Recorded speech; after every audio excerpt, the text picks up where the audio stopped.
Donald Trump एक और युद्ध बंद करवाना चाहते हैं, लेकिन इसकी कोशिश शुरू करने से पहले ही वो हारते हुए नजर आ रहे हैं। अमेरिका ने जिस युद्ध को रोकने की बात कही, उसमें शामिल जनरल दगालो ने एक बड़े शहर पर कब्जा करके ट्रंप को चैलेंज कर दिया है। कौन है जनरल दगालो और उसके मिलिशिया ने कैसे हजारों लोगों को मौत के घाट उतारा, एक रिपोर्ट दिखाते हैं आपको।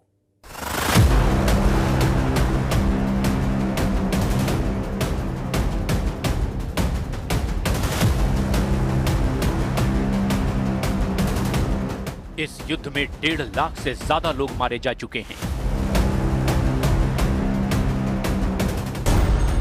इस जंग में हुआ है ऐसा नरसंहार जो गाजा से भी ज्यादा खतरनाक है। लाशें रोज गिर रही है, वो भी सैकड़ों की तादाद में।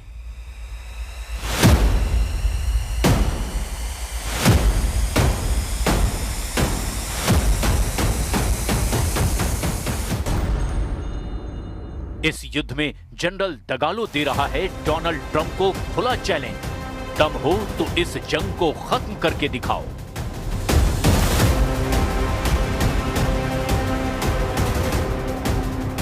इस फ्रंट पर गाड़ियां जल रही हैं, इतनी लाशें बिखरी पड़ी हैं जिनको गिनना आसान नहीं।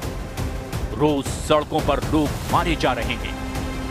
यह है सूडान, दुनिया का सबसे नया फ्रंट, और यहां हुए नरसंहार ने दुनिया की बंद पड़ी आंखें बहुत देर से खोली हैं। अफ्रीका के तीसरे सबसे बड़े देश सूडान में अचानक क्या हुआ कि दुनिया को अब समझ में आया है कि एक युद्ध यहां भी चल रहा है, एक नरसंहार यहां भी किया जा रहा है।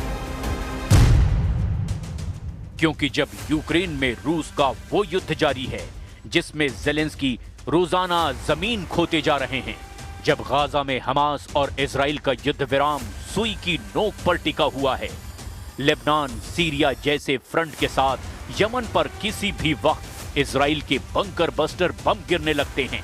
इजराइल ईरान का मोर्चा तो लगातार एक्टिव है, बस बमबारी और मिसाइल लॉन्च होने की देर है। इतने सारे फ्रंट जिन्हें लेकर के डोनाल्ड ट्रंप का खौफ रिकॉर्ड तोड़ रहा है। ऐसे वक्त में दुनिया का सबसे बड़ा मानवीय संकट सूडान में छाया हुआ है। अफ्रीकी देश सूडान में आखिर क्या हुआ, इसे बहुत गौर से समझिएगा, क्योंकि इसका रिश्ता दुनिया के कई मोर्चों से है, कई देशों से है। Hospitals, schools, as well as private properties of people, houses have been ransacked and burned down. This in addition to the very serious violations of human rights law. Sudan तेल, सोना और बहुत से खनिजों की तिजोरी माना जाता है। जाहिर है यहां चल रहे युद्ध के पीछे कई तरह की वजह शामिल है। इस वक्त सूडान की राजधानी खार्तूम, दारफूर और कई और इलाकों में भीषण लड़ाई चल रही है। दोनों पक्ष एक दूसरे पर युद्ध अपराधों, मानवाधिकार उल्लंघन और आम लोगों पर हमला करने का आरोप लगा रहे हैं। लाखों लोग विस्थापित हो चुके हैं। सूडान में इस वक्त गाजा से भी ज्यादा खतरनाक मानवीय संकट जारी है। That Al-Fashir, the largest city of Darfur, is being besieged. And when I say besiege, I actually mean physically besieged, with the berm surrounding the city, with starvation being used as a weapon of war, with every single request to send humanitarian assistance into the city of Al-Fashir being rejected. संयुक्त राष्ट्र और African union इस युद्ध को रोकने में पूरी तरह नाकाम साबित हुए हैं। युद्ध विराम की कोशिश फेल हो चुकी है। Despite commitments to protect civilians, the reality is that no one is safe in Al-Fashir. There is no safe passage for civilians to leave the city. There are also reports of large-scale atrocities perpetrated by the Rapid Support Forces in Bara. SAF यानी Sudan की सेना के साथ है मिस्र, Saudi अरब, तुर्की और Iran. रूस भी सूडान की सेना के साथ है।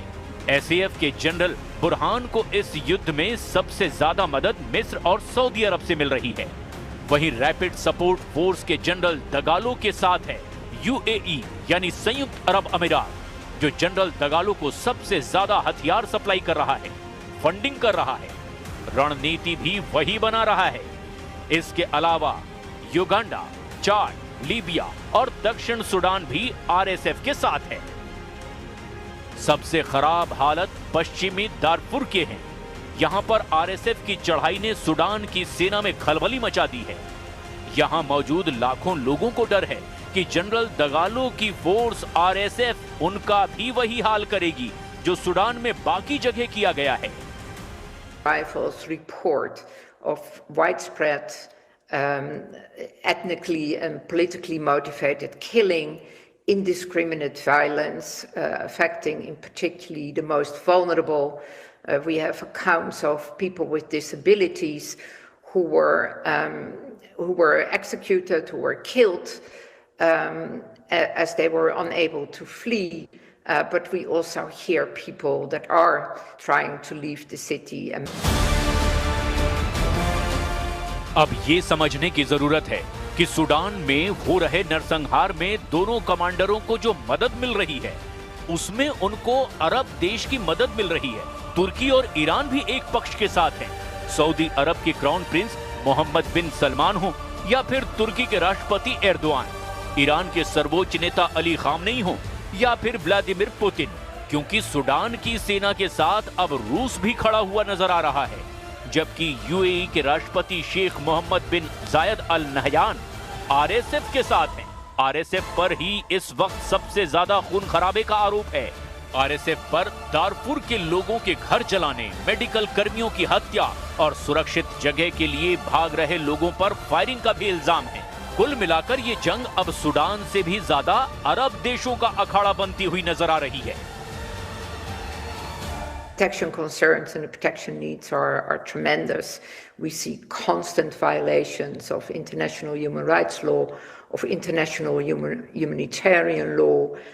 People report the killings, arrest and detention, very often tortured in detention, but also looting, extortion, and then in particularly affecting women and children, the gender-based violence, rape.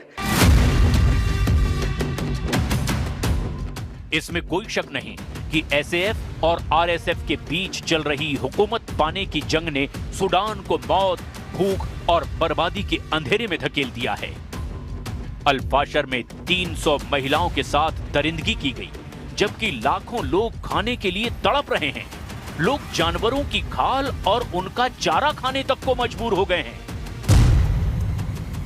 Sudan में अब तक के युद्ध में 1.5 लाख से ज्यादा लोग मारे जा चुके हैं, जबकि इस युद्ध की वजह से करीब 1.5 करोड़ विस्थापित हो चुके हैं। गाजा के साथ साथ इतनी बड़ी त्रासदी अफ्रीका में होती रही और दुनिया आंख बंद करके देखती रही। सूडान की हालत बहुत ज्यादा खराब है। एक तरह से संयुक्त राष्ट्र ने भी अपने हाथ खड़े कर दिए हैं, क्योंकि सूडान के 2 जनरलों के बीच सत्ता की लड़ाई ने इस अफ्रीकी देश को नरसंहार का सबसे बड़ा फ्लैश पॉइंट बना दिया है।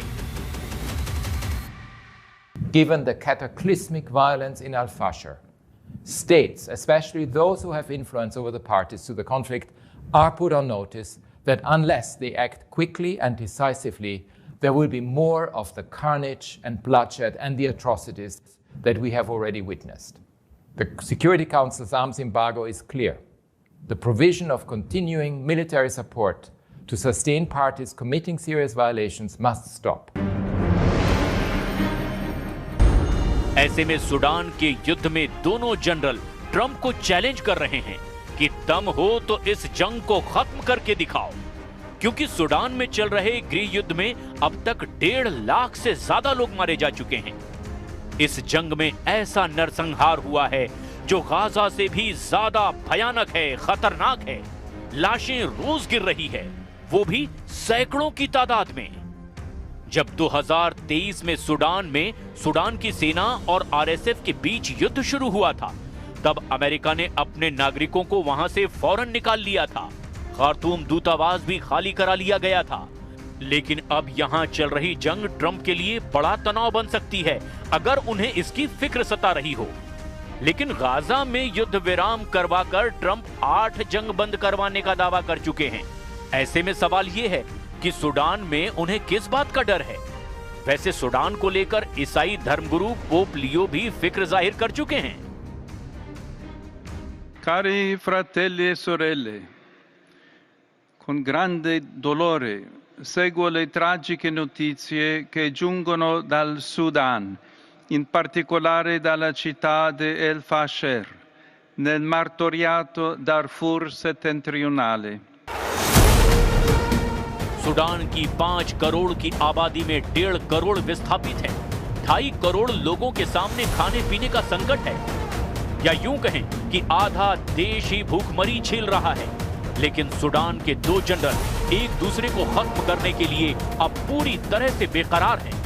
सैकड़ों लोगों की जान रोज जा रही है और अफ्रीका की ये जमीन कई देशों के बीच वर्चस्व का मैदान बन चुकी है। ऐसे में कोई शक नहीं कि आने वाले दिन सूडान के लिए बहुत अहम होने वाले हैं।